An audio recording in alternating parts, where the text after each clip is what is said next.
Bismillahirrahmanirrahim. Assalamualaikum warahmatullahi wabarakatuh. Teman-teman, Warahmatullahi wabarakatuh. terima kasih sudah berhadir siang ini hari Rabu 21 April 2021.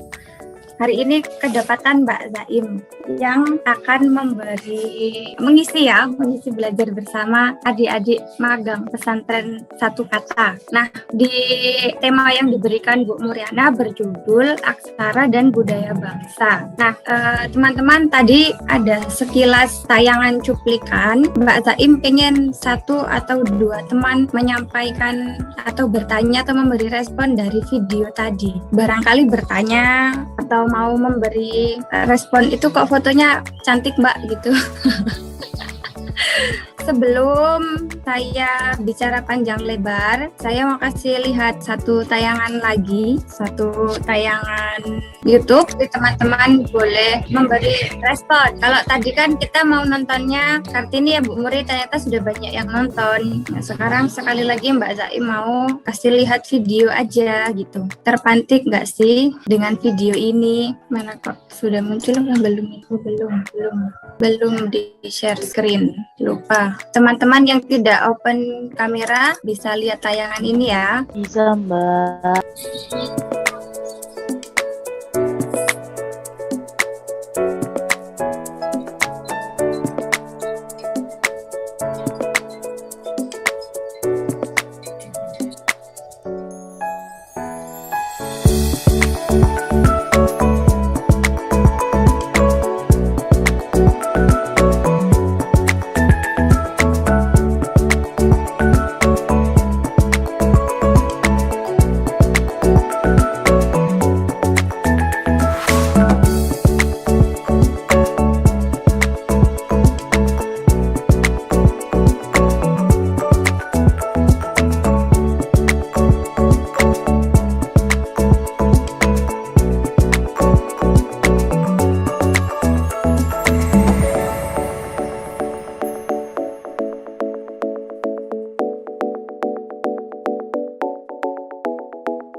Tayangannya habis. Nah, dari tayangan barusan ada yang mau kasih respon? Mbak Zaim izin bertanya. Oke, boleh silahkan. Mengapa Mbak Zaim membuka kelas aksara Jawa sementara kan sudah diajarkan di sekolah? Ngoten Mbak Zaim. Maksudnya apa alasan Mbak Zaim? Ya, Terima kasih Mbak. Mbak Ria, Mbak Rizkatia. Ada lagi selain Mbak Ya? Saya. Oke, Mbak Gina yuk. Itu kelasnya muridnya apakah berisi hanya anak-anak atau ada yang dewasa juga? Anak atau dewasa. Oke, ada lagi satu lagi. Saya, Mbak. Mbak Dias. Ya, Mbak. Itu kan kelas aksadalanya itu seperti apa ya, Mbak? Kasih. Bu Muri, saya akan memulai dari 3 pertanyaan teman-teman dulu ya. Baik teman-teman, saya setiap hari, atau bukan setiap hari, sehari-hari, di beberapa hari selain saya belajar di Satu Kata, Jakarta, saya juga belajar di Merdeka. Di sana saya menimba ilmu tentang belajar aksara Jawa, kemudian bagaimana belajar bersama orang-orang Jawa yang hari ini sudah banyak sekali yang tidak tahu aksara Jawa. Jadi saya belajar bersama adik-adik, bersama teman-teman orang-orang Jawa yang tidak tahu lagi aksara Jawa. Sebelum ada Geber Jawa, ada satu lembaga namanya Cahaya Nusantara. Di sana saya pertama kali diajari oleh seorang, Onil Grubisanto. Cerita tentang belajar aksara Jawa ini teman-teman, saya mulai dari jasanya Bu Muriana ya. Waktu itu saya sekitar tahun 2017, waktu itu saya belum punya HP Android. Bu Muriana memberi info ada pelatihan aksara Jawa. Nah, dari situ kemudian saya dikasih tahu fotonya karena kan nggak punya WA ya waktu itu, dan dicatat gitu aja di mana tempat tinggalnya, terus pelatihannya di mana, kontak SIP yang bisa dihubungi nomor berapa gitu. Nah, ternyata tempatnya ada di Lempuyangan. Saya memberanikan diri ikut karena Bu Muriana bilang gratis ya, ini gratis, jadi kamu berangkat aja. Nanti kalau ada bukunya baru kamu beli kalau punya uang gitu. Saya kemudian berangkat ke Lempuyangan itu mengikuti pelatihan aksara Jawa. Di sana saya merasa minder karena benar-benar nggak bisa aksara Jawa. Saya datang ke perempuan sendiri, lainnya itu seniman-seniman Malioboro, kemudian muralis, budayawan, laki-laki, dewasa-dewasa.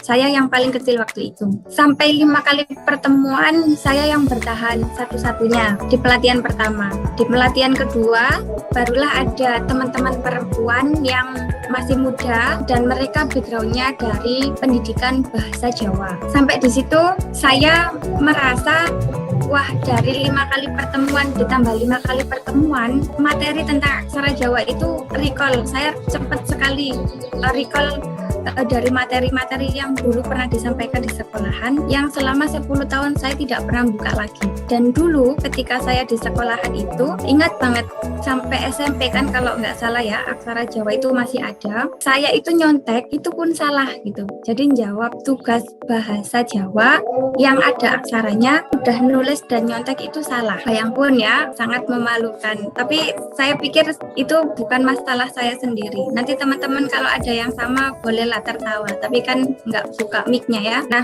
dari situ, dari pertemuan pelatihan kedua, di pelatihan yang ketiga, saya diminta oleh lembaga yantra melanjutkan ngajarnya Pak Joko. Dari sana kemudian saya mencoba mengadaptasi model pembelajaran aksara yang mudah dengan metode prahana yang pernah diajarkan Pak Joko. Kegiatan saya mulai di kafe Padajayanya, itu ada di daerah Prawiro Taman. Pesertanya waktu itu minimal yang hadir usia 19-20 dan usia yang paling maksimal mungkin ada 55.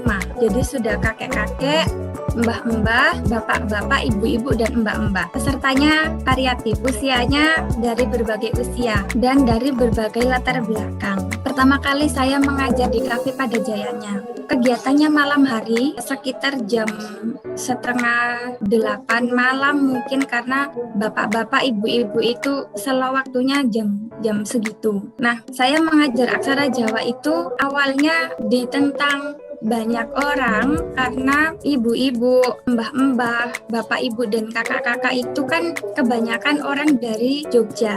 Mereka sudah sangat familiar dengan aksara Jawa dan yang paling kental itu mereka terlihat aku iki wis iso aksara Jawa gitu.